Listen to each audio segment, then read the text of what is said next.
Hola, soy Karen Gómez y el día de hoy les voy a hablar sobre rehabilitación neuropsicológica. Desde hace mucho tiempo, cuando se empezó a estudiar a las personas con daño cerebral, surgió la pregunta de si podían mejorar con el paso del tiempo. Ya desde el siglo XVI aproximadamente se hablaba de casos en los que algunas personas mostraban cierta recuperación, incluso sin ningún tipo de tratamiento.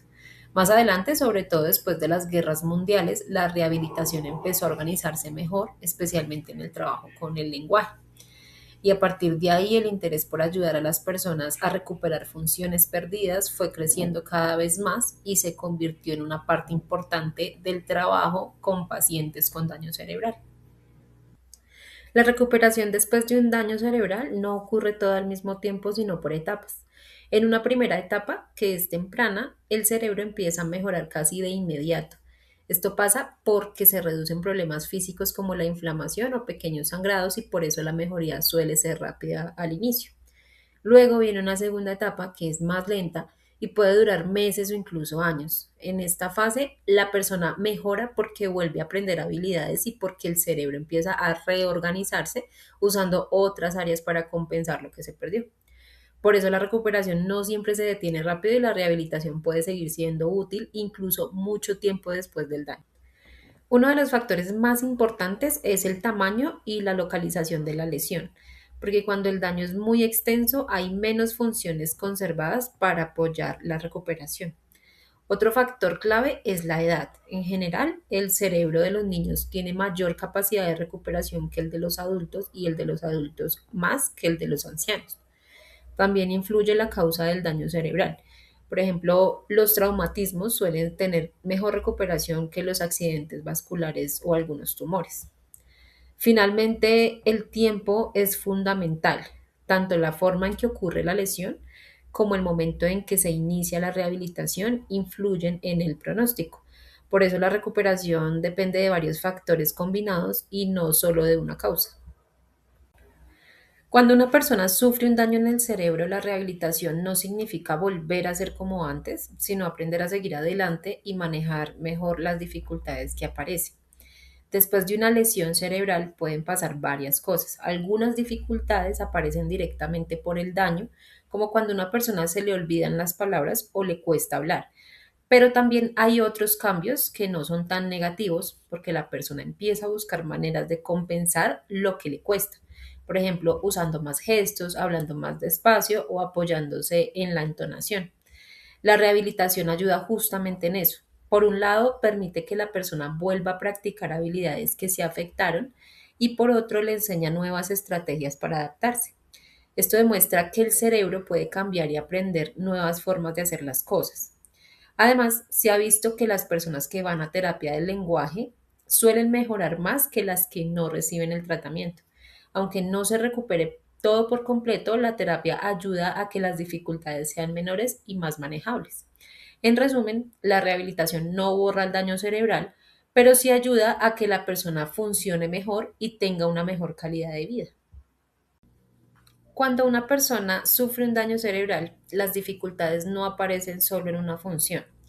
Puede verse afectados la memoria, la atención, la forma de percibir el entorno, la capacidad para planear o incluso el comportamiento.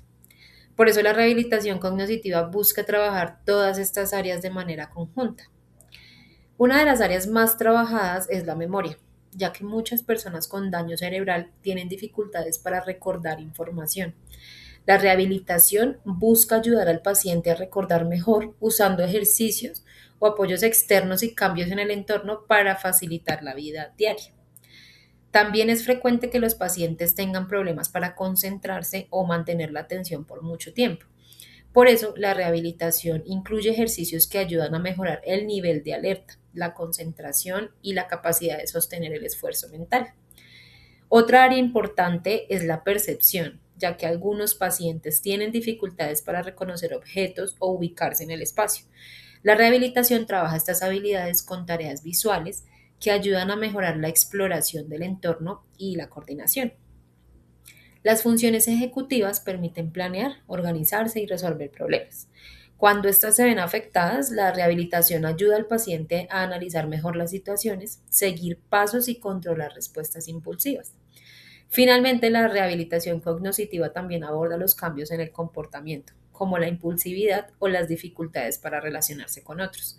A través de actividades grupales y entrenamiento social, se busca mejorar la adaptación del paciente a la vida cotidiana.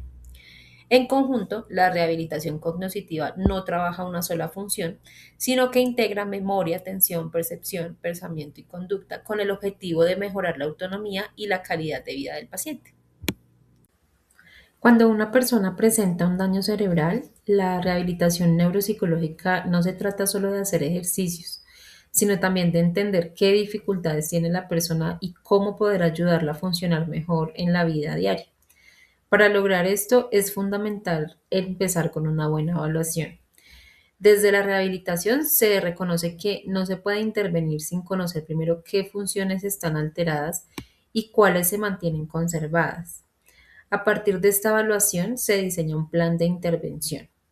En la rehabilitación neuropsicológica existen diferentes formas de trabajar con las funciones afectadas, dependiendo del tipo de daño y de las capacidades que la persona aún conserva.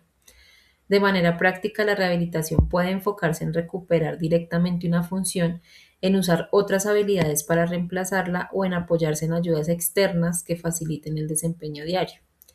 Estas estrategias no se aplican de forma aislada, sino que se combinan según las necesidades del paciente. Además, la intervención no debe quedarse solo en el consultorio, sino que debe tener un impacto real en la vida cotidiana. De esta manera, la rehabilitación busca que la persona no solo mejore en pruebas o ejercicios, sino que pueda desenvolverse mejor en su entorno familiar, social y laboral. El objetivo final de la rehabilitación neuropsicológica es mejorar la calidad de vida de la persona y de quienes la rodean. Esto solo es posible cuando el paciente participa activamente en el proceso y cuenta con el apoyo de su familia o sus seres queridos. Todo este proceso tiene un impacto positivo no solo en las funciones cognitivas, sino también en el bienestar general.